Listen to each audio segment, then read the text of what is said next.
You're listening to the Electrical Company Marketing Podcast, a podcast dedicated to helping your service-based business grow and thrive using the latest technology in internet marketing. And now, here's the host of our show and the CEO of Grow Inc., Matt Law. All right, everyone, welcome back to another training episode. I'm super glad to be with you. In today's episode, we are going to talk about Google's local service ads. Interesting topic, lots of changes in 2024 that happened with LSA. Excited to share in 2025 about local service ads and kind of what's going on. So this is an educational course. We release training episodes. There's some bonuses in here, but basically I want to remind you, you can go back and start at episode number 1. I would encourage you to listen to these trainings in order, maybe a little bit better for you because it's going to kind of build upon itself. It started as a 12-part training course. We've added a few more episodes, one about AI, and then we're talking about a few other topics into 2025. We found a lot of people found it helpful. And so that we decided that we're going to create some more content and training for everyone. My name is Matt Law. I'm the CEO of a company called Grow Inc. We are a little marketing agency that works exclusively with service-based businesses. I say little, and it's kind of on purpose, right? We're not trying to be a big marketing agency. I've been in the world of marketing for a long time. I'll tell you a little bit about my background. Owned a service business. And as I owned that service business, I started doing Google Ads and learning all the stuff that you probably have tried to do yourself. This is back in 2001, 2002, started doing SEO in 2004, grew the company. And then in 2007, I launched a marketing agency and started to do digital marketing, SEO. And so I've been around Google Ads and SEO and all this stuff for a long, long time. And so Grow Inc.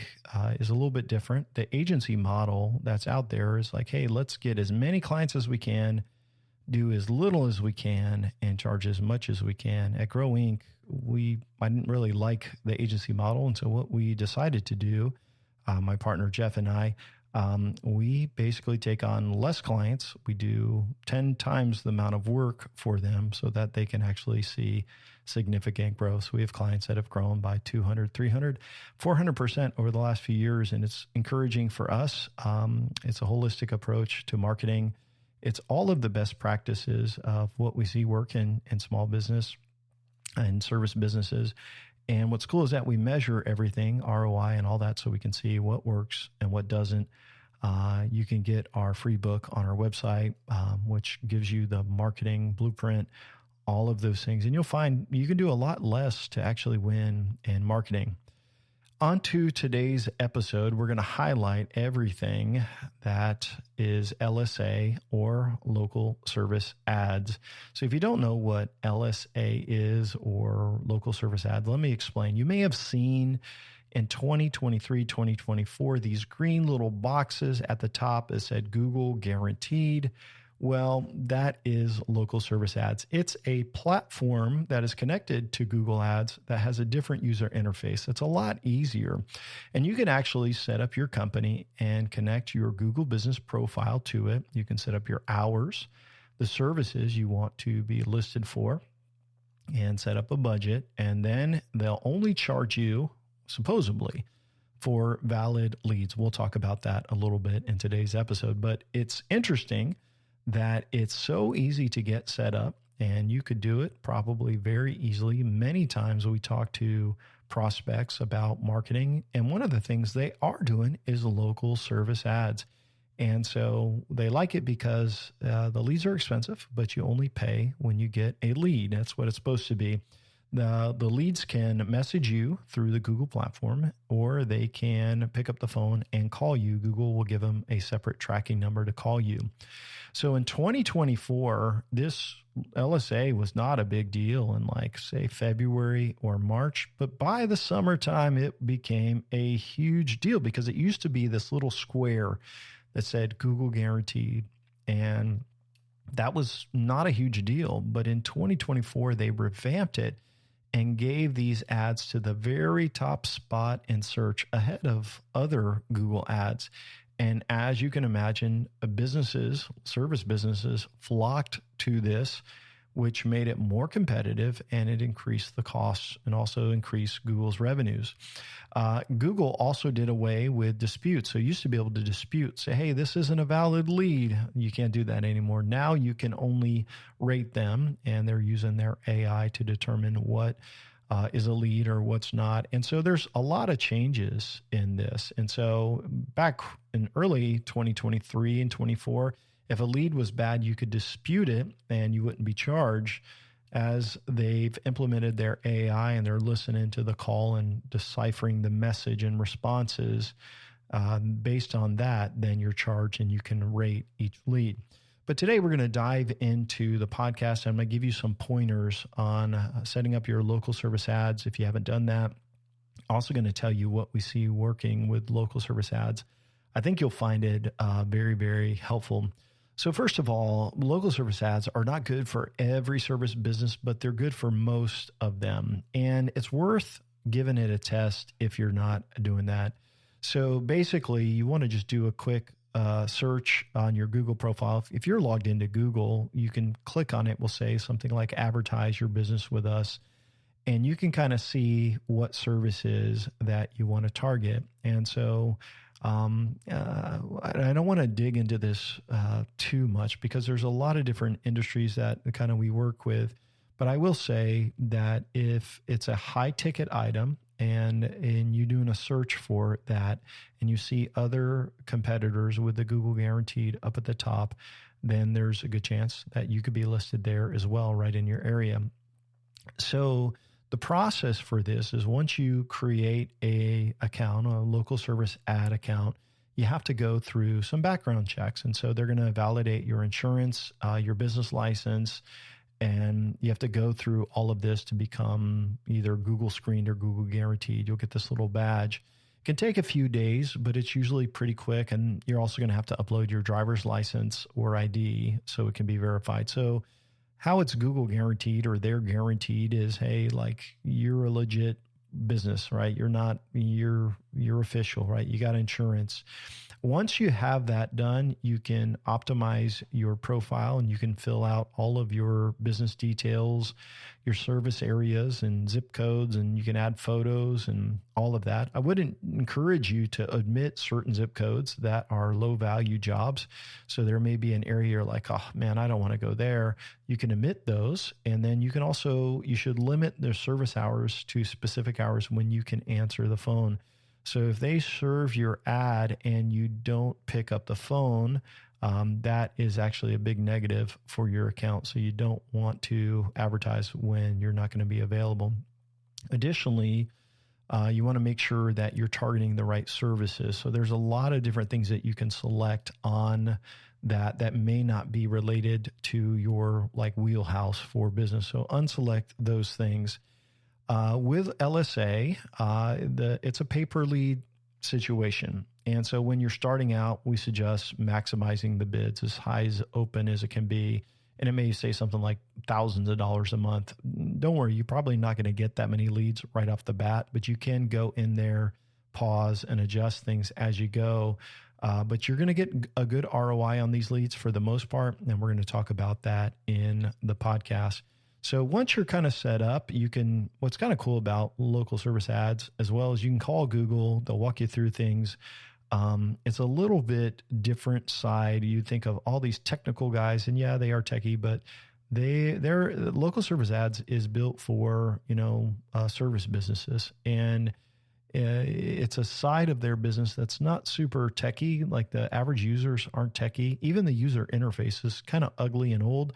And what I find is that they are targeting service businesses, and they made this easy platform because they were struggling with the official Google Ads platform, which is a different platform altogether. It's connected, but way more complicated. So if you're ready to go, one thing to note is that you're going to need reviews. And if you have a Google business profile, you're going to connect those. And if you've got like a 3.5 review, then local service ads are not going to be for you because you got to have good reviews. And so I would say before you launch local service ads, you need to be at 4.7 to 4.8 before starting out. We make all of our clients be at that. All of our prospects, they have to be at least at that before we would take them on as a client, because if you have bad reviews, good marketing is not going to help. So how do you get reviews? Well, I would suggest follow up to past customers, people that you know, text them, ask them to leave you a review. You can get a link right from Google. Find friends and family who have worked with you as well, and you can get them to do a review. The only way to improve bad reviews, if Google won't remove them, is by adding new reviews. So if you're using a full marketing campaign, or maybe you got some automation campaign that you're working with emails, you can add a review as part of the automation. We do that for all of our clients anyway. So when they're closing out a project, they are getting more reviews as they go. One thing too is when people are looking at your reviews, it's important that you respond to every review and negative ones. So you want to thank the positive reviews and respond to the negative ones and try to work things out so that they're removed. I see a lot of negative reviews removed for our clients because they respond to them. And if someone's looking at your reviews and you respond to every single one, including the negative ones and positive ones, they're less likely to slam you. So you need to get your reviews up, because if you're up at the top, they're going to see your business and they're going to see, hey, you versus the next guy. And so you want to make sure your reviews are looking good. So let's talk about go live. You're live, you got good reviews, you're ready to go. How does it work? Well, Google has an algorithm where basically it's not fair. How do I say this? Most everything Google does is not fair. In Google Ads, the traditional platform, it's not a true bidding competition. So somebody could actually be getting a lower cost per lead than you are. They could be actually spending less per click and be at the top, and you could be 2 or 3 down and spending more per click and more per lead. And so there's a quality score given to advertisers, and it's based on how you use their best practices. And obviously Google's best practices are to keep people using Google search. They want people to keep using Google. So they want to show the most best accurate data and companies in their ads. And so the more happy the people are that are using Google, the more you are rewarded as an advertiser. So just keep that in mind. Ultimately, their goal is to keep people using Google and increase revenues. Those are summarize Google in a nutshell. So when you are getting leads through the system, if you do not respond to them right away, if they send a message, that's a negative thing. If people call and you don't answer the phone, hey, that's another negative as well. So when you turn on the Google local service ads, you have to answer your phone. It's good to have a dedicated person in the office answering. If you're also slow responding to messages, I will tell you, I see leads getting cut off. I also see that as you are quick to answer and respond and use everything, the more leads you will get. So I should say that you can rate leads. And this is another thing to ensure you get more. So some leads you're going to get are going to be just spam. They're telemarketers, they're salespeople, they're scammers, and they're calling to sell you on something. And it's so annoying, but you won't get charged for most of those leads. I should say you shouldn't get charged for any, but unfortunately you will get charged for some. Google's algorithm, you can update the lead and it will help train Google's algorithm. But they'll usually give you a credit for all the spam leads, but not always. Most of them, but not all of them. And so what you want to do is you want to rate them, and you also want to move them through Google's CRM. So inside of their CRM, this isn't your CRM, this is Google's. You can mark them as booked, or you can archive them as old leads. And so this way you're moving them in Google's system. And And what we've noticed is that it allows you to get more leads if Google sees you're using the system the way it's intended. So when you launch, you got to be ready for quick responses, right? You got to answer the phone. You got to rate people. You got to move them along the right path. And, if you do those things, what we've noticed is that you will get more leads. Sometimes when you launch a account, you won't get a lot. And we've had clients, new accounts that didn't get a lot. I've had accounts that were dormant that we took over that they didn't get anything for like a year. And then through some tweaking and changes and some modifications, they ended up getting more leads. And so I just want to encourage you, like, even if you start off slow, it's not a big deal. You just got to keep making changes, making tweaks, and then you will end up eventually getting some leads. But when you get those leads, make sure you manage them effectively and follow through with them all the way through request to review phase. So now that you've got some leads flowing through the system, then you've got to continue the modifications and tweak your budget. And let's talk a little bit about that. So one thing to do is, as you get leads turned on, and they'll come in groups, you may need to update your budget if you're getting too many leads. So sometimes you need to cut that down a little bit. You also want to start tracking your ROI. Now, it's easy to do in Google because you can see the leads that you were charged for. The reporting is really basic, but you can go in and you can see at the end of the month how many leads you got, how much you spent, and then what your return on investment would be. So if your leads feel kind of weak in some of the services you have checked off, it may be an area that you want to uncheck. So maybe you've got 3 or 4 services. You can cut off some of those and focus on the higher dollar services, which may be really, really helpful.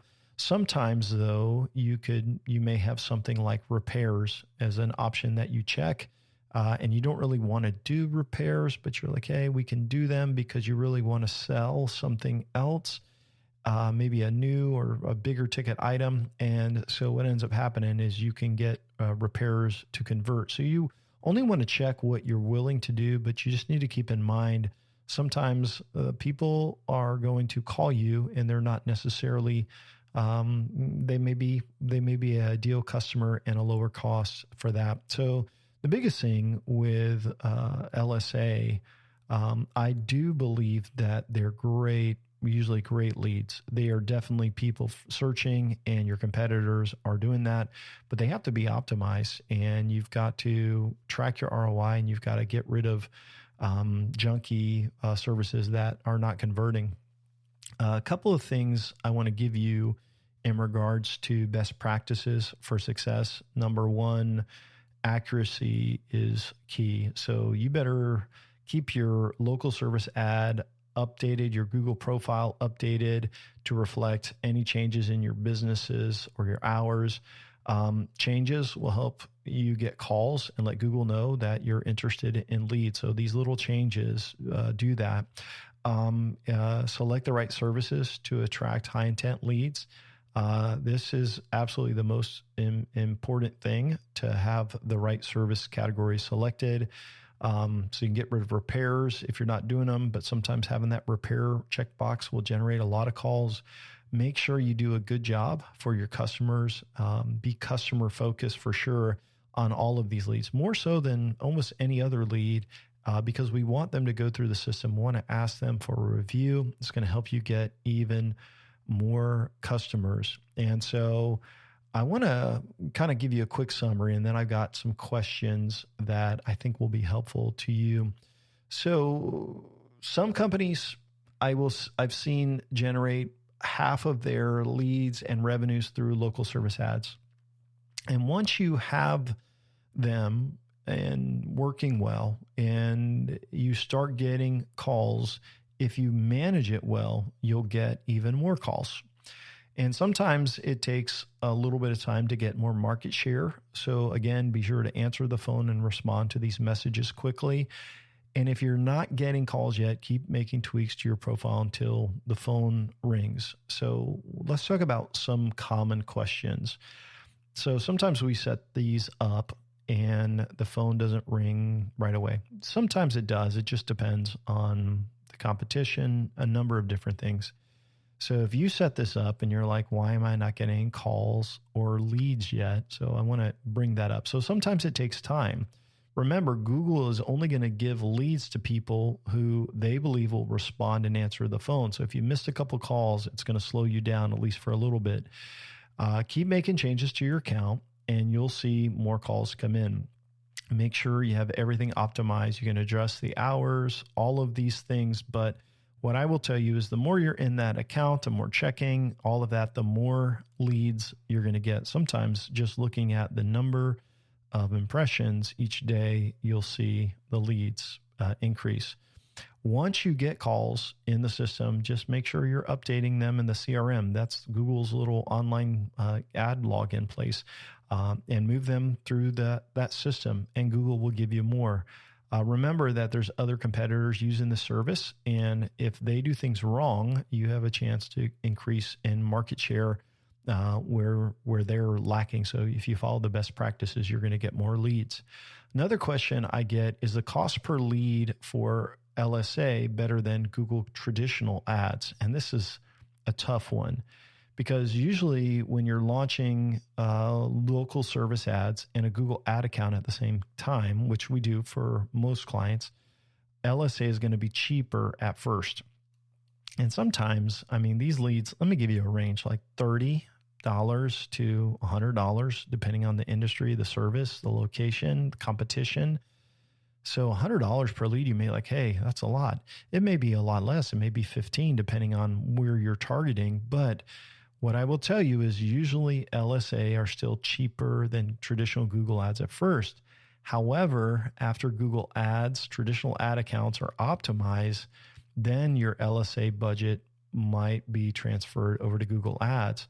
So we have some clients that we're seeing a lower cost per lead in traditional Google ads where we've moved their budget away from local service ads so they can get more leads. That said, local service ads are right at the top. I mean, this is like prime location. So your mileage may vary. So it's important to track your ROI for local service ads and Google ads. And it's going to take a few months to figure out, hey, where should I spend this money? For most clients, it's in both places. So if you're looking at your ads and you got it live and you're like, is this working? Another question you may have is, why is my phone number different on my ads? Like, why are they showing this different phone number? Google assigns a number on your ad so that they can track the phone calls you get and they can charge you for them. So remember, your local service ads are forwarded to your local number and you'll get a text and an email. If it's a message, your phone will ring if it's a call. So you want to make sure that you have all of that set up, but that's the reason why you're going to have a different phone number. So I think that's a pretty good summary on local service ads. It's definitely something service businesses should be doing. And it's also something that you can optimize. And sometimes when you're setting up marketing for yourself or you're setting up for a client as we are, it takes a little bit of time for Google's algorithm to catch on. It's one of those things that I've seen in 2025. And I want to kind of explain this for a second. So you see, there's a bunch of other marketers that are competitors, and Google is giving them a bunch of market share right now. They're giving them organics, they're giving them local, they're giving them ads, they're giving them local service. And a lot of these companies aren't managing their local service ads accounts the right way. They're not moving them through. They're not responding. They're not using what Google wants as their best practices. And so I just want to encourage you, if you follow the best practices, there comes a time that Google will say, hey, let's give them a few more. Let's give them a few more. And soon as your account rating, and this isn't in the system, you can't see this, but there's something in their algorithm, and I've seen this with clients, that says you're valid, then the floodgates open. And so I would just encourage you, like, this may be something that you poke your head into for a few minutes a day. Like with our clients, as they're getting activated and set up, we'll poke our heads in there, change a couple of things each day to try to let them know, hey, we are here, we're ready, send us some leads. And then we make sure our clients answer the phone or try to make sure they answer the phone and move the leads along the pipeline as they go. So yes, even when someone calls in, you can mark them as booked, you can move them through the pipeline. And so you want to follow that. And if you follow the best practices of marketing, then what's going to happen is you're going to get rewarded. And think about who your competition is, right? I mean, they may have been around a long time, but chances are good they're not a marketing techie like we're telling you to be, or like what we would be for your project. So hopefully you found this podcast really, really helpful. So with that said, I want to remind you that there's some awesome resources at Grow Inc. There's a ton of tools and resources. So we've got our marketing book and audio version. We got checklists and a marketing plan for you. Hopefully you find that helpful. If you're interested in learning more about working with us here at Grow Inc., you can go out and request those resources, fill out an application, and then we'll take a look at it and see if you'd be a good fit and schedule a time to chat with you. 2025 is going to be a great year for you. I appreciate you listening and hope you have a fantastic day. Take care now. Thanks for listening to the podcast today. We hope you found today's episode helpful and informative. For more information about Grow Inc. and to request our free marketing blueprint ebook and other resources, please visit www.grow.inc. That's GRO.inc. We'll catch you in the next episode.